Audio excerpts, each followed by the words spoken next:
Nossa correspondente Priscila Yazbek entrevistou com exclusividade Guilherme Benchimol, fundador e presidente executivo do Conselho de Administração da XP Inc.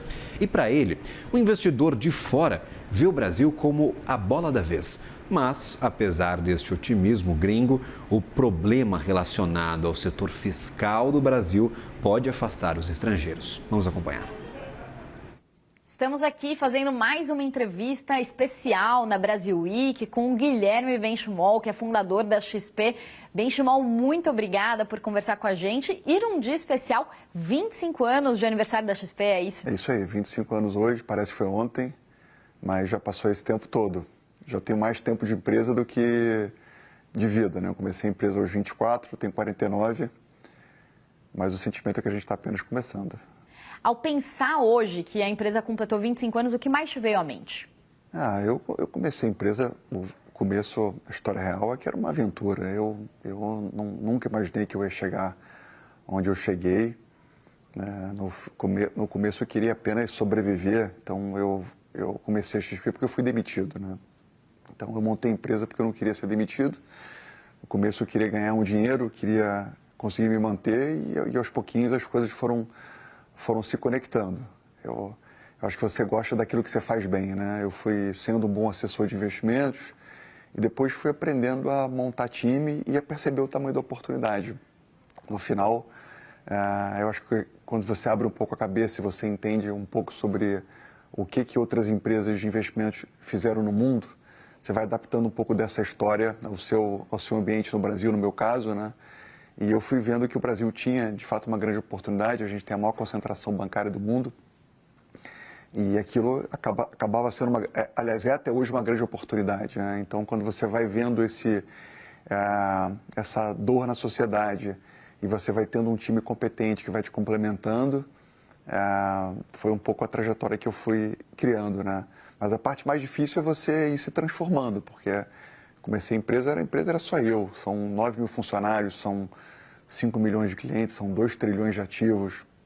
A gente tem história aqui em Nova York, Miami. Então, você tem que se transformar muitas vezes, né? Eu acho que essa é a dor mais difícil de você empreender e você começar do zero e chegar até o estágio onde você é listado na Bolsa Americana, né? Mas o prazer é muito grande.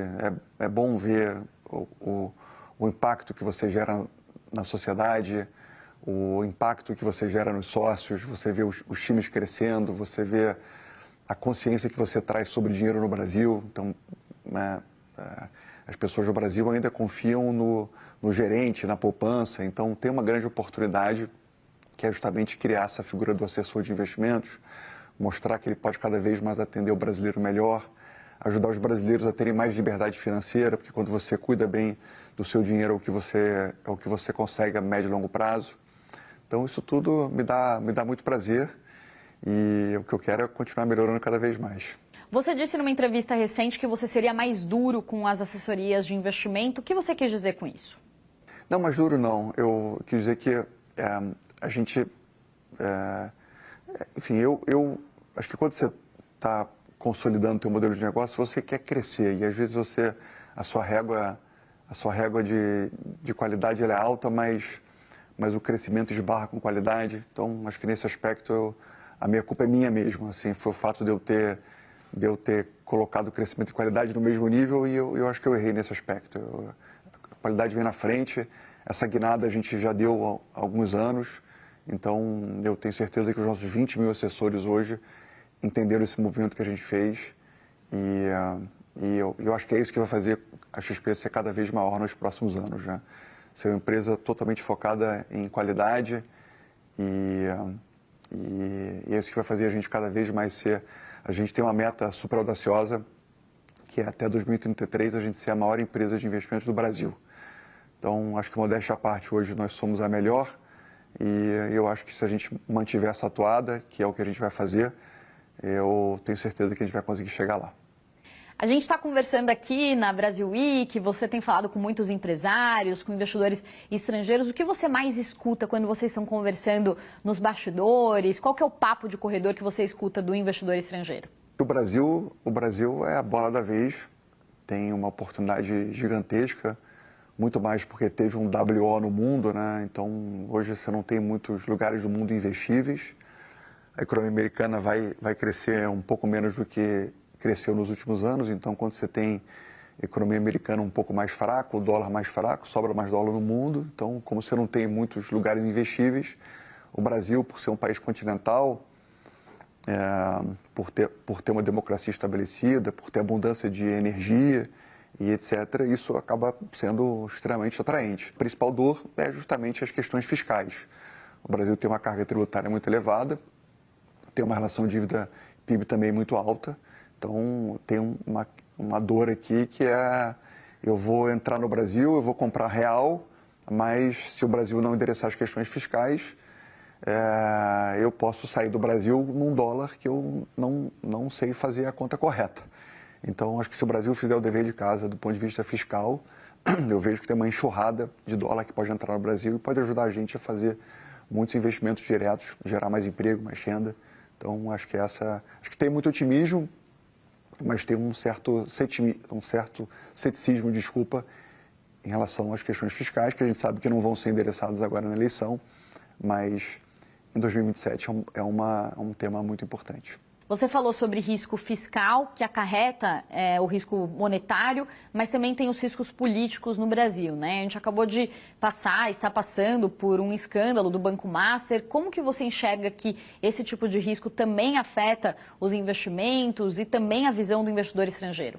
Por incrível que pareça, o investidor estrangeiro ele olha menos essas variáveis. Ele está olhando mais os temas macroeconômicos high level, os temas de contas públicas, eu diria que é a principal dor do estrangeiro, né? Ele enxerga que o Brasil é uma mina de ouro, tem várias empresas espetaculares, mas ele não sabe fazer a conta justa do dólar no longo prazo, né? Então, essa é a principal dor. Em relação a esses temas todos que você falou, isso afeta muito a moral do brasileiro no Brasil, né? Então, são uma série de eventos que acabam trazendo dúvida, e quando você tem muita volatilidade no cenário, o empresariado acaba investindo menos, porque isso gera incerteza. Você tem tanta notícia diferente, são tantas notícias novas que o investidor, que o empreendedor, aliás, ele segura, ele contrata menos, ele investe menos, até que o cenário volte a ficar claro novamente. Então quanto mais notícias boas nós temos na economia, mais otimismo a gente tem, ao mesmo tempo contrário, né? Então, se você tem pessimismo, isso evidentemente afeta a moral do empreendedor e ele acaba investindo menos, né? Então é importante que o Brasil tenha uma agenda positiva. Isso ajuda, sem sombra de dúvida. Vocês determinaram uma meta de mais que dobrar o market share da XP, mas o Nubank, por exemplo, tem o dobro de clientes da XP e estão entrando em investimentos. Como que a XP pretende competir com isso? Bom, para a gente, assim, o Nubank é um grande banco no Brasil, o Davi é um super empreendedor, inclusive a gente fundou junto o nosso B55 no Brasil, ele e o André Street. E a visão nossa de investimentos, a gente é muito centrado ainda na figura do assessor de investimentos. Então, na nossa visão, o assessor de investimentos equivale ao médico, né? Então, quando você tem algum assunto sério, você quer conversar com o médico no que tange aos temas de saúde. Então, quando você quer conversar assuntos sérios de investimentos, você vai conversar com alguém da sua confiança. E eu comecei a empresa como assessor de investimentos, hoje são mais de 20 mil assessores na XP. Então, a nossa cabeça é como é que a gente cada vez mais empodera esse público de forma que eles possam cada vez mais fazer o trabalho deles com eficiência. Então, a gente tem avançado muito em agendas de melhores práticas, muita tecnologia na ponta, né? A gente falou sobre financial planning, cada vez mais criando modelos diferentes que possam combater as narrativas que existem conflitos de interesse, mas na prática esse assessor de investimentos tem feito uma transformação no Brasil, né? E tem ainda um trabalho enorme a ser feito. A prova disso é que só na caderneta de poupança tem mais de R$1 trilhão, tem 30 milhões de brasileiros que investem um produto que paga 70% do CDI, equivale a um fundo DI que cobra 3% ao ano de taxas, né? É um absurdo. Então, a gente vai continuar combatendo a concorrência como um todo, investindo cada vez mais nos assessores de investimentos. E eu diria que a competição hoje ela não é contra empresas modernas como a XP. Eu diria que a competição é mais contra os bancos incumbentes. Então, o Brasil tem mais de 80% dos investimentos dentro de 5 bancos. Aqui nos Estados Unidos é o contrário, né?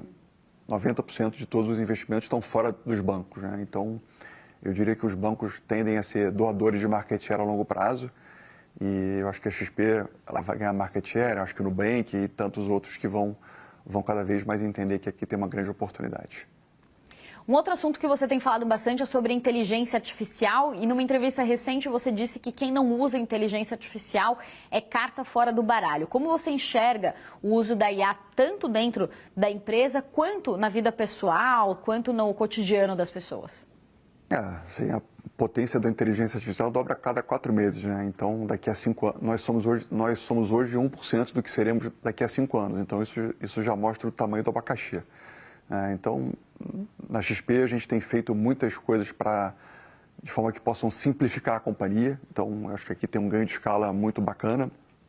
E, ao mesmo tempo, como é que a gente consegue oferecer para os nossos clientes serviços cada vez mais excepcionais na ponta, porque com a inteligência artificial o assessor consegue ter muita escala. Então essas são as duas derivadas que a gente tem investido bastante, mas é fácil ver o impacto que a gente tem com a inteligência artificial, né? Hoje basta começar uma conversa com a inteligência artificial que você tem um melhor cientista, tem um melhor financista e etc, né? Então o impacto é cada vez mais prático no dia a dia. E isso me faz ter uma convicção grande que o mundo vai ser cada vez mais abundante, né? Então, na minha lógica, o mundo é cada vez mais empreendedor, cada vez mais tecnológico. Portanto, a gente vai ter cada vez mais competição na ponta. Mais competição é serviços em abundância, deflação a longo prazo, dinheiro barato e ativos reais cada vez mais caros. Então, essa é a minha visão de médio e longo prazo. Para finalizar, a gente começou a entrevista falando sobre os 25 anos da XP e você já falou muitas vezes sobre os erros que cometeu no caminho, mas quais erros você citaria e destacaria que você gostaria de ter evitado e quais foram os aprendizados que você teve com eles? Foram muitos erros. Eu até acho que eu tive mais erros do que acertos, mas eu acho que eu e o time temos uma cultura que a gente chama mente aberta, né? Uma cultura de acreditar que inovação é um processo onde você tem que estar sempre experimentando coisas novas e ao perceber que essas coisas novas não funcionam, interrompê-las com velocidade. E é isso que permite a gente ficar cada vez mais inteligente e as coisas que vão dando certo a gente vai cada vez mais alocando capital e energia.